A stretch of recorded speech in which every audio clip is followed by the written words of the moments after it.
I used to work as a staff nurse in a hospital. After I retired, I began giving medical advice to the women and children in my neighborhood based on my years of experience. Sometimes I even prescribed a few simple medicines, the kind that carried no risk of side effects or serious complications. I kept a small stock of harmless medicines at home. The poor women in the neighborhood, who couldn't afford to buy medicines for their children, would come to me, and I would give them what they needed for free. Some of it was experience, some of it was sincerity and kindness, and by coincidence, people actually started to recover.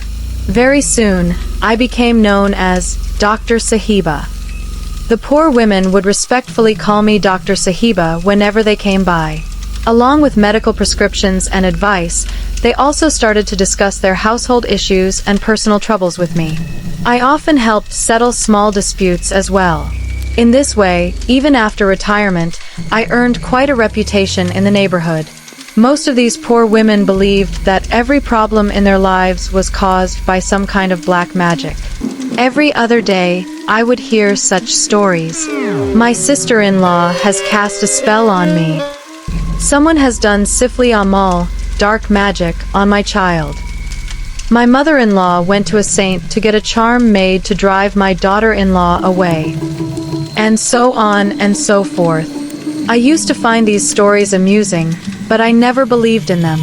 I would think, in this day and age, where would you even find such saints or magicians? The truth is, I didn't believe in superstitions at all.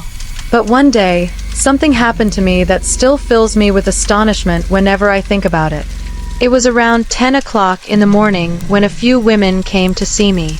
They looked extremely worried. With them was a young girl, holding her hand against her throat. Her eyes seemed to bulge out slightly, and from her face, it was clear she was in terrible pain. When I examined her closely, I realized she was a newlywed bride. Her hands and feet were still decorated with fresh henna. She wore golden sandals, and her wrists shimmered with new glass and gold bangles. From her appearance, it was easy to tell that the girl had been married only recently. Her mother said to me, "Dr. Sahiba, please look at my daughter. What has happened to her throat?"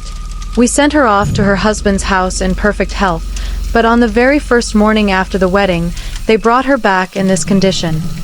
Tears welled up in the mother's eyes as she continued. They were the ones who insisted on this marriage so eagerly. But the morning after the wedding, the groom said, "What am I supposed to do with her? She's mute and perhaps even sick," and sent her back to us. With the girl were her aunt and her mother's sister-in-law. They too looked deeply worried. Now, I may have been an experienced nurse, but even then, a doctor's expertise is different altogether. So I asked them, "Have you shown her to any doctor before coming to me?" Her aunt replied, "To just one doctor? We've taken her to hundreds, but no one has been able to figure out what her illness is. Someone told us about you, that your hands bring healing, and that you also perform spiritual treatments." I smiled and said, "No, healing comes from God. As for spiritual treatment, that's not something I do. A few women here have spread that rumor about me because of their weak faith. Many of them don't even call me doctor anymore. They've started calling me Bibi Sahiba, Holy Lady. But the truth is, I'm not a doctor at all. I'm just a retired nurse, and with the experience I have, I give small treatments and simple advice. For example, I explained, I tell them to offer prayers, to recite verses from the Quran. The words of God can never harm anyone. They only bring blessings. Most of the women here are poor and burdened with problems. Their children are out of control, so I encourage them to turn toward faith. That's all I really know." I told them all this because they seemed educated and from respectable families, and I didn't want to present myself as some expert doctor or healer. I never tried to give that impression. It was just that the women of the neighborhood said whatever they pleased about me.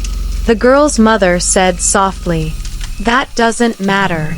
You don't need a medical degree to be able to heal someone. Sometimes, experience and understanding are greater than what's written in books. Experience matters more than anything. said the girl's mother's sister-in-law firmly. Then she added, "Dr. Sahiba, to tell you the truth, I believe this girl has been bewitched. But these people don't believe me." I replied calmly, "Sister, to be honest, I don't believe in such superstitions. And even if such things exist, I have no knowledge of them. You should take the girl to a psychiatrist. Sometimes, a sudden mental shock can make a person behave abnormally. It's possible that she can speak, but perhaps she saw or felt something so terrifying that she froze in fear, holding her throat as a defense. Maybe now she believes that if she removes her hand, something terrible will happen to her." But the aunt insisted again, "No, sister, you can believe it or not, but this is black magic. Some kind of spell or ritual has been cast on her. Whether they believe it or not, I'm taking her to a holy man today." I said, "All right, you can take her. But please, if something truly happens, you must tell me. I've never personally seen a case of black magic before, and I'd like to understand what actually happens in such situations." The woman seemed to think I was mocking her. She said sharply, "You'll see for yourself. When the truth comes out, I'll bring the girl right back to you. After all, even the Holy Prophet, peace be upon him, was once affected by magic. So who are we to think we're beyond it?" I spoke to her gently. No, please don't be upset. I truly do want to know the truth." After a while, the women left. Soon, word spread through the neighborhood that even people in a car had come to see Dr. Sahiba for treatment that day. I got busy again with my daily routine, treating women and children, listening to their problems, giving small remedies for their worries and sorrows. I didn't even realize how quickly a week had passed. One evening, after finishing with my patients, I sat down with a book when I heard a car stop at my door. When I opened it, I saw the same women standing there, and the same girl, still holding her throat, now looking even weaker than before. Her mother, aunt, and maternal aunt were with her again. The aunt spoke excitedly. "The holy man has ordered that we bring the girl here to your house. He said the final ritual must be performed here, so that you will see for yourself that black magic isn't superstition, it's real." Then, the women took out a plastic bag and from it, they produced a small doll, about 6 inches long. The doll was dressed like a bride, wearing a bright red outfit decorated with golden thread and shiny sequins. But what struck me most was the doll's hair. It was real, actual human hair. The hair had been divided into 2 parts, and somehow it was tied in a noose-like loop around the doll's neck. One of the women pulled out a pair of scissors, handed it to me, and said urgently, "Here, quickly, cut the hair around its neck." I was puzzled and deeply curious. Still, I took the scissors from her trembling hand and carefully snipped the hair that was tied around the doll's throat. The very moment I did that, I saw the girl, the same one who had been lying weakly with her hand pressed against her neck, suddenly shudder in pain. Her body tensed as if she had been struck by something unseen. Then, as if struggling for air, she lifted her hand from her throat and took a deep, desperate breath, like someone who had been suffocating and was finally able to breathe again. She rubbed her neck a few times, and in a faint, broken voice whispered, "Water!" I hurried to bring her some. After drinking, she seemed to calm down a little. She was still very weak, though. I asked gently, "Would you like to eat something?" Before she could answer, I asked my daughter to bring tea and some biscuits. The girl was clearly hungry. Slowly, she dipped the biscuits into the tea and ate. Bit by bit, some color returned to her face. When she seemed steadier, I asked softly, "How do you feel now, my child?" She spoke haltingly, her voice still fragile.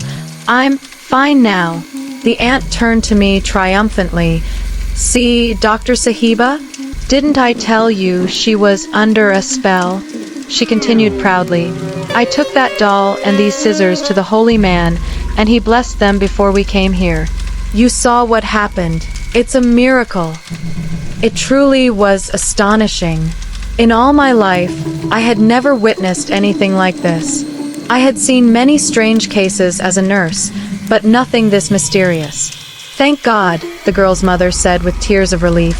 "My daughter is safe now." The holy man said that if a few more days had passed, she would have died. For 15 days, we barely managed to pour milk down her throat. She refused solid food, always signaling that it hurt too much to swallow. I asked quietly, "Do you know who did this to her?" Her mother answered bitterly, "Her sister-in-law." And the groom, that cruel man, sent her back saying she was mute. A few days later, his whole family started spreading rumors that the groom's family began spreading the rumor that the girl had throat cancer, in its final stage, and that she was beyond help. They said, "What can we do with her now?" Her mother continued bitterly. "And behind it all was her sister-in-law." I asked, "But how did you find out that it was your elder daughter-in-law who performed the black magic?" They explained, "When Tara's marriage was being arranged, I received a hint, a warning, that the man who had proposed was having an affair with his sister-in-law. She dominated him completely. It was a respectable family, and both Tara's mother and brother understood what was going on in that house. But to speak about it openly would have been like exposing one's own shame.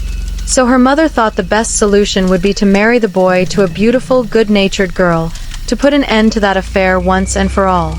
Even the groom's elder brother wanted to move out and live separately, but he couldn't. He was poor, had 5 or 6 children, and a cunning wife. For the sake of his children and the family's honor, he couldn't make any drastic move. "I'm certain," the aunt went on, "that Tara became mute before her wedding night even began. She must have been in terrible pain all through that first night, and that can't be just coincidence.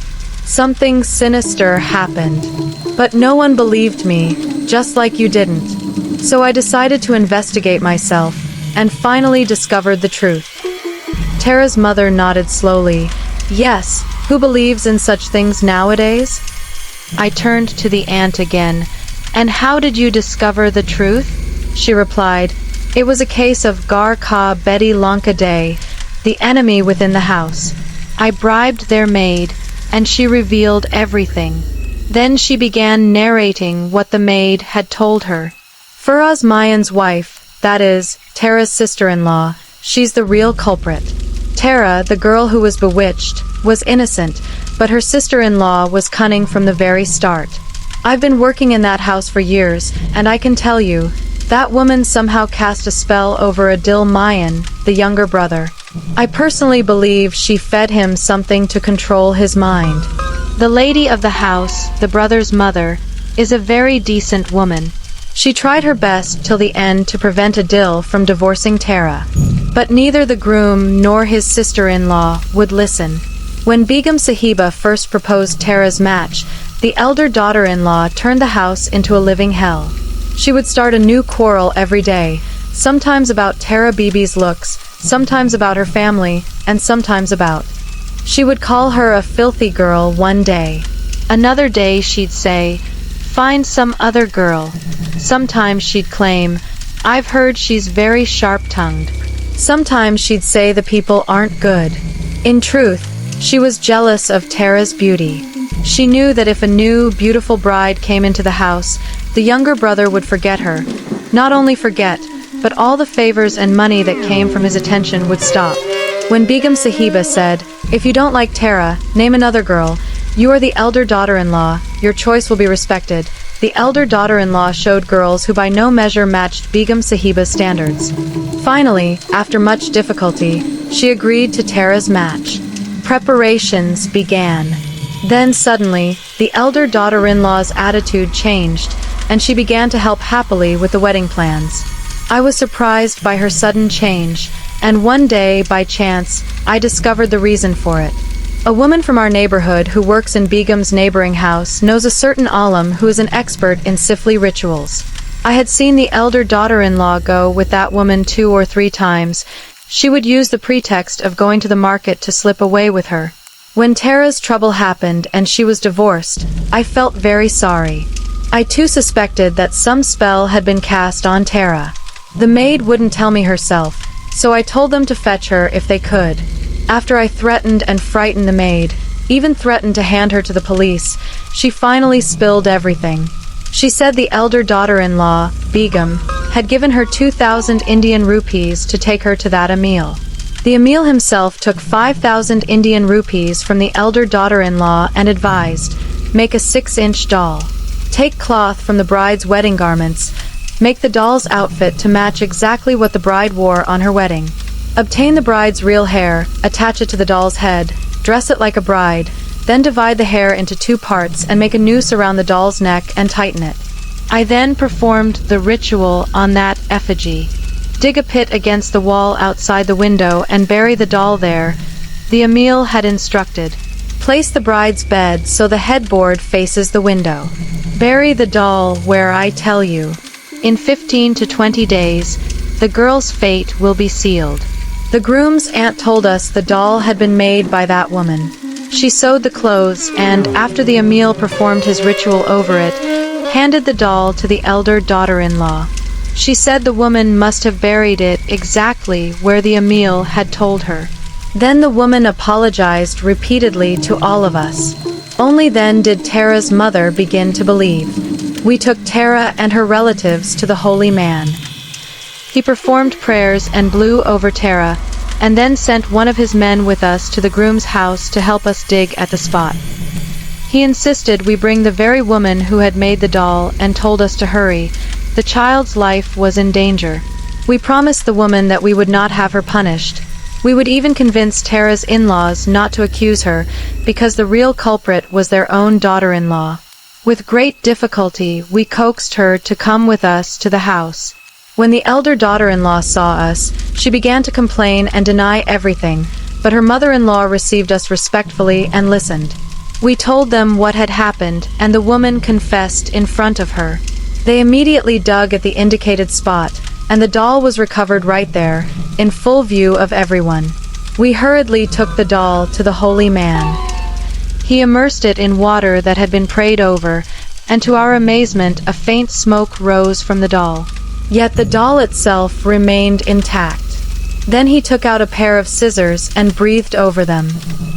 He handed the doll back to us and said, "Whoever among you wishes, cut the hair tied around this doll's neck with these scissors. The girl will be healed." At that moment I thought of you, Dr. Sahiba. I told him briefly who you were and asked whether we could cut the hair in front of you. The holy man not only permitted it, but insisted that you should be the one to cut the noose. The holy man had also said, "Tell her, the thing mentioned in the Holy Quran, the very thing our beloved Prophet, peace be upon him, himself was once afflicted by. How can she not believe in it? Today, she must believe." After hearing the entire story, I was completely astonished. I asked, "After divorcing the girl, surely they must be regretting it now?" They replied, "Of course they are, but we also know that the man will never divorce the mother of his 6 children, meaning the sister-in-law. In a way, it's good that they divorced our daughter. Had she remained there, that wicked woman would never have let her live in peace. We thank God that our girl was saved, even if it cost her marriage." But one question kept circling in my mind: how did they even get Tara's hair? Eventually, I couldn't keep it in and asked them directly. They told me, just before the wedding, the sister-in-law came to us and said the groom wanted Tara to visit the beauty parlor so that her hair could be styled nicely and trimmed to shoulder length. It didn't seem like a strange request. Going to a beauty parlor before one's wedding is common and nothing improper. So, we sent Tara without suspicion. At that moment, a long sigh escaped my lips. Even today, whenever I remember this incident, I am filled with disbelief and sorrow. Truly, I realize that sometimes the greatest devils are not the magicians or the so-called Emils, but the women themselves, who, driven by jealousy and spite, become a lifelong curse for innocent and decent people.